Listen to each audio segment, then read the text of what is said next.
오늘 말씀은 11절에 있는 말씀에 보니까 둘째 해 둘째 달이니까 14개월이 지난 거예요. 그러니까 1년이 지나고 그 둘째 해의 두 번째 달에서 14개월이 지났어요. 애굽에서 나와 가지고 이들이 이 14개월이 지나서 이제는 바로 이제 가나안 땅으로 가야 되겠다라고 생각이 들었는데 이미 그들에게는 두 가지 하나님의 인도하심을 받은 거죠. 하나는 구름 기둥과 불 기둥이라고 하는 보이는 이 하나님의 인도하심이 있는 거고요. 두 번째는 나팔이라고 하는 들리는 이 하나님의 지시하심을 가지고 있었습니다. 그러니까 그들은 어디서 머물고 또 어디를 향해서 가고 그리고 어떻게 그 안에서 서고 이 머물 수 있을까? 이게 이제 다 준비가 된 거죠. 그렇게 준비를 다 하고 나니까 이제는 다시 이제 그들이 머물렀던 곳에서 출발한 겁니다. 12절에 있는 말씀에 보니까 이스라엘 자손이 시내 광야에서 출발하여 자기 길을 가더니 바란 광야에서 구름이 머무니라. 지금 시내 광야에서 바란 광야로 들어가는 거예요. 그러니까 이 바란 광야라고 하는 곳으로 들어가는 것인데 이 바란이라고 하는 것은 이 빛이 나는 땅라는 뜻을 가지고 있어요. 왜 빛이 나는 땅이 됐을까? 엄밀히 따지면은 이 그늘이 없다라는 거예요. 그러니까 이 바란이라는 이 광야는 원래 굴이 많은 곳이라고 해요. 그런데 그 바란이라는 뜻의 의미가 엄밀히 따지면은 먹을 거, 입을 거, 마실 것이 전혀 없는 정말로 광야 같은, 정말로 사막과 같은 곳이 이 바란 광야라는 거죠. 그러니까 애굽이라고 하는 그들이 살고 있었던 땅이 고센 땅이에요. 그 고센 땅에서 하나님이 지시한 땅, 가나안 땅으로 들어가는 거예요. 나중에 이스라엘 백성들이 왜 우리가 애굽에서 나왔을까? 왜냐하면 그 고센 땅이라는 것은 그들에게서는 70명이 들어가서 이 60만 명, 장정만 60만 명이 될 정도로 그 생명을 보존하고 또 생명을 낳을 수 있는 최적의 땅이 고센 땅이었어요.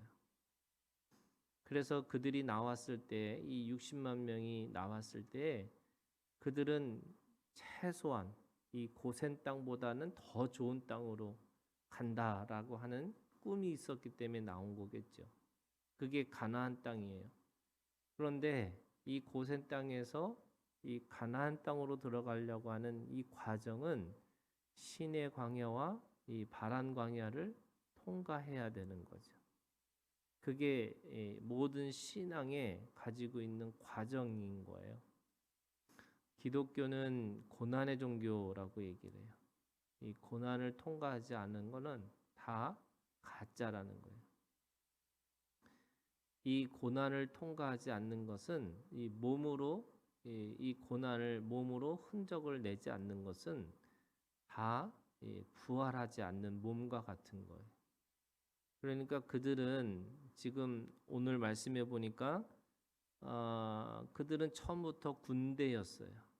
무슨 말이냐면 하나님은 이 애굽에서 나온 사람들을 하나님의 백성 또 하나님의 군대라고 생각을 한 거죠.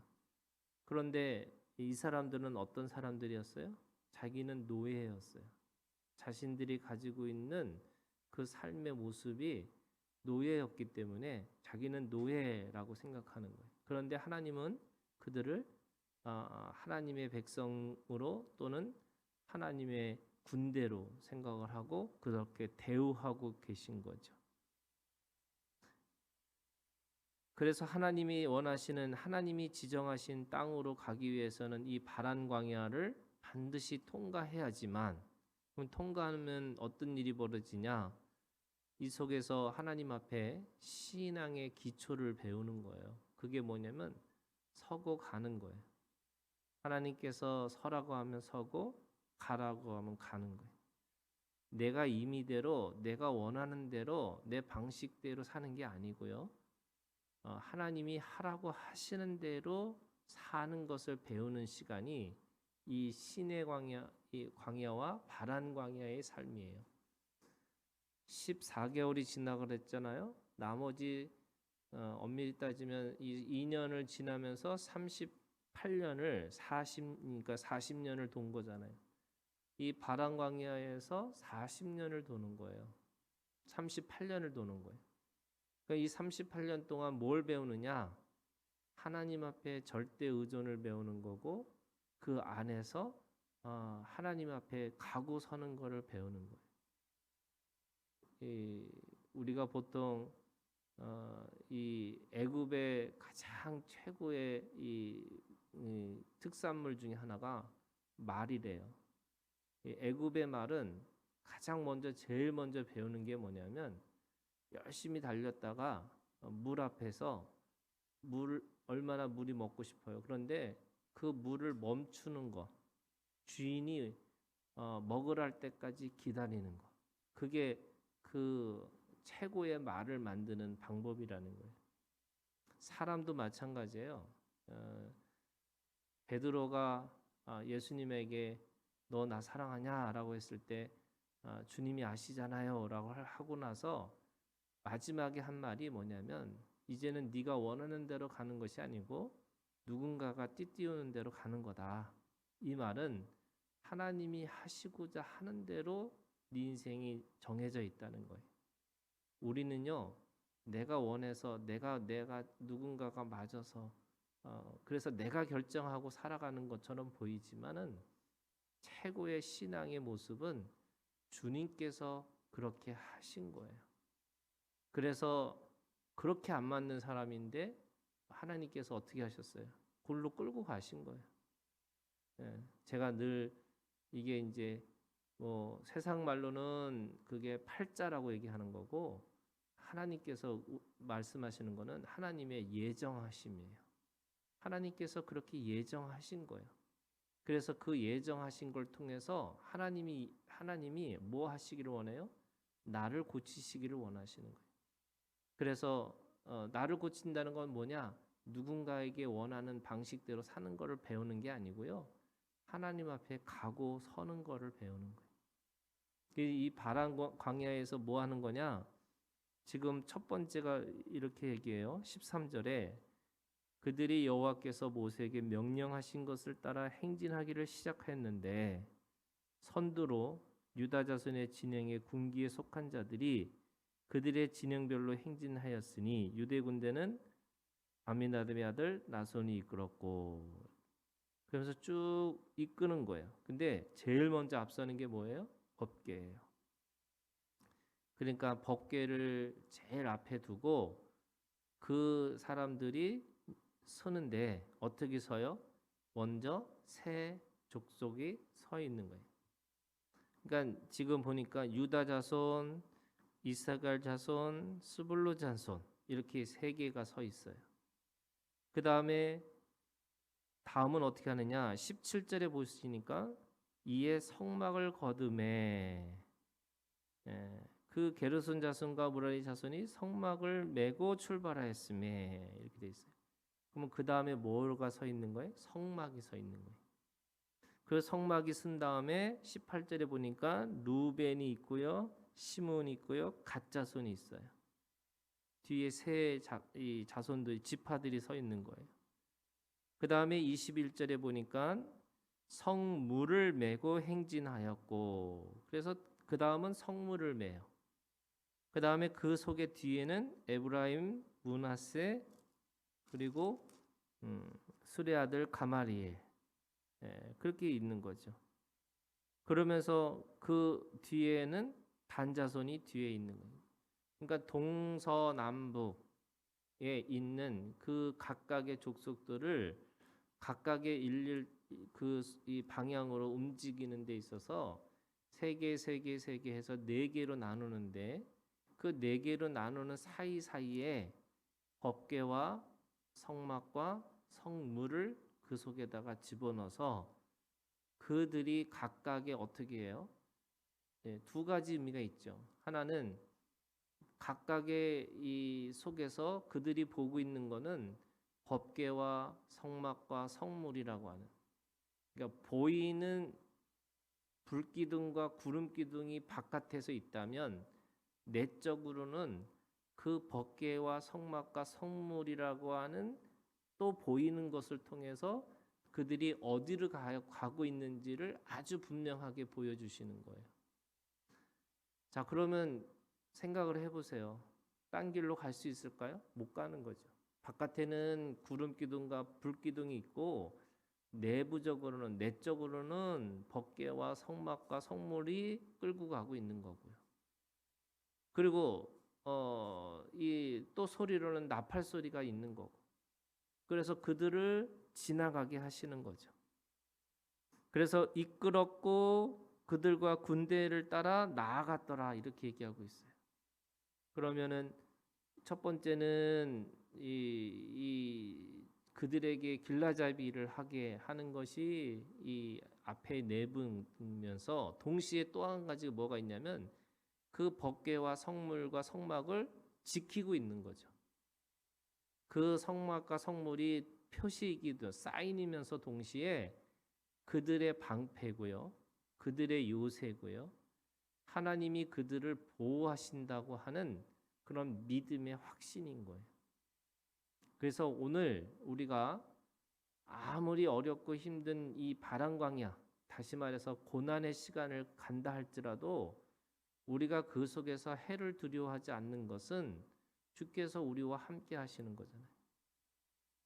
말씀이 나를 지켜주시고요, 또 주님의 이 임재가, 영광과 임재가 나를 지켜주시는 거고요, 그 말씀이 나를 보호하실 거고요, 또 각각의 하나님 앞에 드리는 모든 성물이 나를 지켜주실 거라고 말씀하고 있어요. 그래서 그들에게는 아무리 힘들고 어려운 길이라 하더라도 그곳이 뭐예요? 하나님의 영광과 하나님의 임재가 임하시는 곳이에요. 그래서 세상은 그곳을 물도 없고 뱀과 정갈이 있고, 그리고 먹을 것이 없는, 그래서 너무나 척박한 땅이라고 얘기하지만, 그 이스라엘 백성들에게는 외적으로는 구름기둥과 불기둥으로 인도하시고 내적으로는 그 성막과 성물과 법궤가 그들을 보호하고 계시고, 그래서 그곳에서 하나님의 영광과 하나님의 임재를 경험하고 살아가는 거니까 그들에게는 그 땅이 그렇게 힘든 시간이 안 되는 거죠. 그럼에도 불구하고 그들은 원망하고 불평했죠. 그러니까 이게 참 기적인 거예요. 이게 하나님 앞에 가고 서는 거를 배우면서도, 그리고 그 안에서 먹이고 입히고 나중에는 얻고 가신다고 하시는 그 표현에도 보면서도 그들은 늘 그게 뭐냐면 못마땅하고 원망하고, 왜냐하면 늘 고센 땅하고 비교하는 거죠. 내가 그때는 이 고기도 먹고 내가 거기서는 그래도 잘 살아서 우리가 애도 많이 낳고 살았는데, 이렇게 얘기하는 거예요. 근데 여러분, 그 땅이 좋은 땅이죠. 당연히 좋은 땅이죠. 그런데 그 땅에는 뭐예요? 노예 생활인 거예요. 신분이 노예예요. 그런데 아무리 먹고 아무리 먹지 못하고 아무리 없어도 자유인이 되는 거예요. 사람들은 이게 누구한테 노예인지, 누구한테 자유한지, 그게 자유함이라는 거를 배우지 못하니까 이 배부른 노예가 더 좋은 거예요. 갑자기 생각나는데 그 소크라테스라고. 소크라테스가 되고 싶으냐 아니면 돼지가 되고 싶으냐 그랬더니 데크라테스가 되기를 원한다는 거잖아요. 소크라테스, 살찐 소크라테스가 되고 싶은 거예요. 뭐냐면 진리도 갖고 싶고 또 먹고 사는 것도 갖고 싶은 거예요. 그게 사람의 마음인데 그거는 없다는 거예요. 내가 둘 중에 하나를 선택하고 살아야 되는데 하나님을 선택하면 자유인으로 살고 그 안에서 하나님이 보호하시고 인도하시고 그래서 하나님이 끌고 가신다 이렇게 말씀하시는 거죠. 그런데 내가 배부르고 내가 좋고 하지만 그 안에서 늘 누구에게 이 세상의 노예가 되고 세속의 정신에 물들게 되면서 내가 늘 썩고 새하고 없어지는 것을 따라 살아갈 수밖에 없는 거죠. 그래서 둘 중에 하나 선택하라고 말씀하고 있어요. 오늘 말씀의 마지막이 이렇게 해요. 35절 괴가 떠날 때에는 모세가 말하되 여호와여 일어나사 주의 대적들을 흩으시고 주를 미워하는 자가 주 앞에서 도망하게 하소서. 이 법궤의 시작이 하나님이 일하시는 거고 그 하나님이 일하심을 통해서 모든 적들을 흩어놓 놓으시고 그리고 그들을 도망가게 하시는 거예요. 그래서 그게 이 물을 가르는 것처럼 그 법궤가 가는 그것이 모든 것들이 다 옆으로 다 흩어지는 거고 괴가 쉴 때에는 말하되 여호와여 이스라엘 종족들에게로 돌아오소서. 그 돌아와서 쉴 때는 그들과 함께 쉬는 것.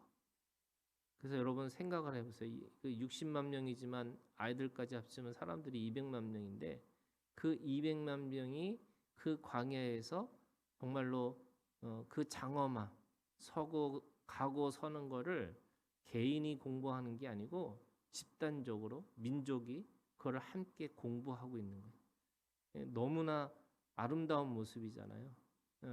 그게 주님이 쓰면 쓰고 주님이 가면 가고 하는 그 모습 속에서 그들의 체질이 변하는 거죠.